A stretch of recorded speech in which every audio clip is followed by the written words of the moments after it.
26 November 2008નો એ દિવસ જ્યારે મુંબઈમાં એક બાદ એક આતંકીઓએ બોમ્બ બ્લાસ્ટ કર્યા હતા અને તેની વર્ષગાંઠના 16 દિવસ પહેલા 10 નવેમ્બર 2025એ રાજધાની દિલ્હી આતંકી બ્લાસ્ટથી ધણધણી ઉઠી।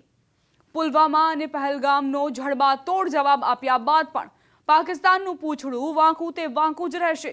આતંકવાદની ફેક્ટરી બનેલા પાકિસ્તાનને ઓપરેશન ત્રિશૂળના સમાપનની તસવીરો ખાસ જોવી જોઈએ, જેથી પીઠમાં ખંજર ભોંકનાર પાકિસ્તાનને ભારત છોડશે તો નહીં જ તેનો ખ્યાલ આવે। ઓપરેશન સિંદૂર પછી જેસલમેરમાં હવે સેનાનું શૌર્ય ચરમ પર છે। 11 નવેમ્બરે મરુજ્વાલા અને 12 નવેમ્બરે અખંડ પ્રહાર યુદ્ધાભ્યાસનું આયોજન કરાયું છે। ત્રિશૂળ અભ્યાસના સમાપન પર ત્રણેય સેનાઓના 30,000થી વધુ જવાનો સામેલ છે। આધુનિક ટેન્કો, હથિયારો અને રણનીતિઓનું પ્રદર્શન સરહદ પર કરાઈ રહ્યું છે।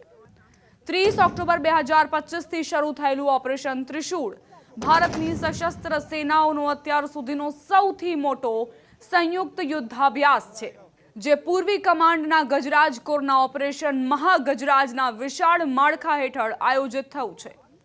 થલ સેના, નૌસેના અને વાયુસેનાના 30,000થી વધુ જવાનો પશ્ચિમી રાજસ્થાનના જેસલમેરથી ગુજરાતના સરક્રીક સુધી 1,000 કિલોમીટરના વિસ્તારમાં તૈનાત છે।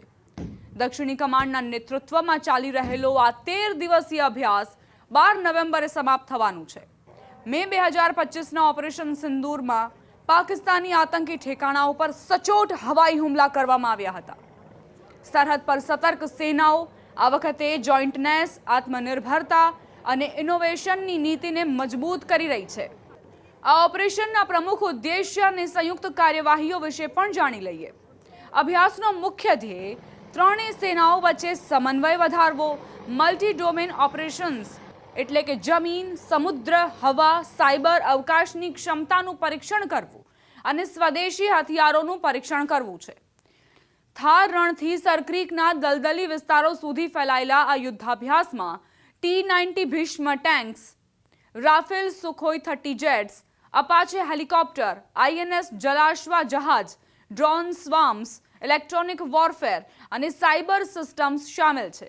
સેનાઓના ઉચ્ચ અધિકારીઓ હાજર છે, જે વિવિધ હથિયારોના પ્રદર્શનની દેખરેખ કરી રહ્યા છે।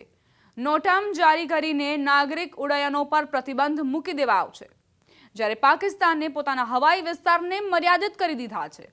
11 નવેમ્બરે મરુજ્વાલા અભ્યાસમાં રણમાં ટેન્કો અને આધુનિક હથિયારોનું પ્રશિક્ષણ થઈ રહ્યું છે। જવાનો નવી તાકાતનો નજારો દર્શાવી રહ્યા છે, જેમાં સ્વદેશી મિસાઇલો અને UAV મુખ્ય છે। 12 નવેમ્બરે અખંડ પ્રહારમાં એમ્ફીબિયસ ઓપરેશન્સ, હાઈવે લેન્ડિંગ અને ડ્રોન હુમલા પ્રદર્શિત થવાના છે। આ આયોજનો જેસલમેરમાં સેનાનું શૌર્ય ઉજાગર કરી રહ્યા છે, જે હાઇબ્રિડ યુદ્ધના પડકારોનો સામનો કરવાની તૈયારી દર્શાવે છે।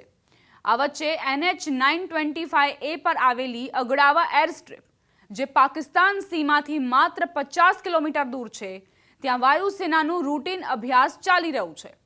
ગાંધવથી સીમાવર્તી બખાસર માર્ગ પર બનેલી આ હાઈવે પટ્ટી પર રાફેલ, તેજસ અને સુખોઈ વિમાનોની આપાતકાલીન લેન્ડિંગ ટેકઓફની તાલીમ જવાનો લઈ રહ્યા છે। કાર્યક્રમના કારણે ટ્રાફિક ડાયવર્ટ કરવામાં આવ્યું છે। જિલ્લા વહીવટ અને પોલીસ સજ્જ છે। ચેકપોઇન્ટ્સ અને નિગરાનીથી સુરક્ષા સુનિશ્ચિત કરવામાં આવી રહી છે। સીમા નજીક વિમાનોની ગર્જના ભારતની ત્વરિત પ્રતિક્રિયા ક્ષમતાનું પ્રતીક છે। ઓપરેશન ત્રિશૂલે પાકિસ્તાનમાં ખળભળાટ મચાવી દીધો છે।